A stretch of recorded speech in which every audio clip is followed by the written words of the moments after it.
L'art critique avec William Le Sieur. Bonjour et bienvenue à l'art critique, votre émission culturelle numéro 1. William Le Sieur à l'antenne.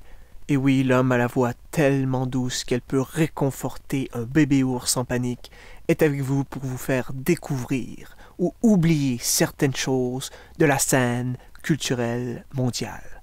Cette semaine, une seule critique puisque j'ai tellement été renversé par le disque que j'ai écouté cette semaine pour vous. Alors voici la critique de l'album Bruit de vagues, volume 16. Malgré ce qu'on pourrait croire, même après 16 volumes, ils réussissent encore à se renouveler. On peut très bien reconnaître le bruit apaisant et distinctif des vagues d'un petit village dans la ville nommée Estancia, au Brésil, que j'ai d'ailleurs visité il y a de cela 2 ans. Magnifique petit village, avec des vagues relaxantes, uniques, douces, chaleureuses. On croirait entendre ma voix. Alors, à chaque semaine, je vais vous laisser avec une petite pensée. Cette semaine, la voici. La personne qui vend des bottes en Sibérie doit être riche. Ou non. Voilà. Les critiques de Claude Deschenaux suivent à l'instant. À la prochaine. Claude Deschenaux critique. Pour tout savoir ce qui se passe dans votre ville.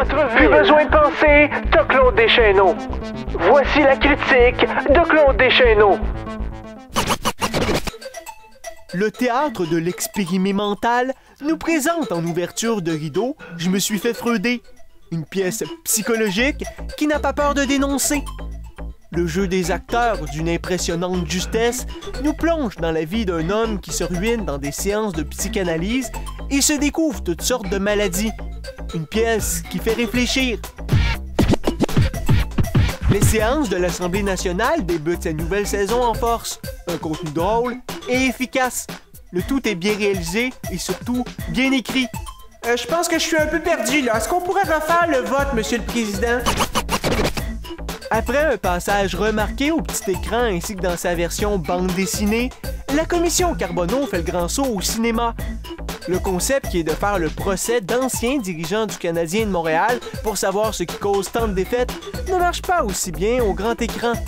On y retrouve toujours Guy Carbonneau accompagné de Claude Julien qui tente de se rendre justice. Malheureusement, on tombe rapidement dans la machination et le déjà-vu. Est-ce que vous saviez que M. Roy allait quitter le club? C'était tes critiques de la semaine de Claude Deschenaux.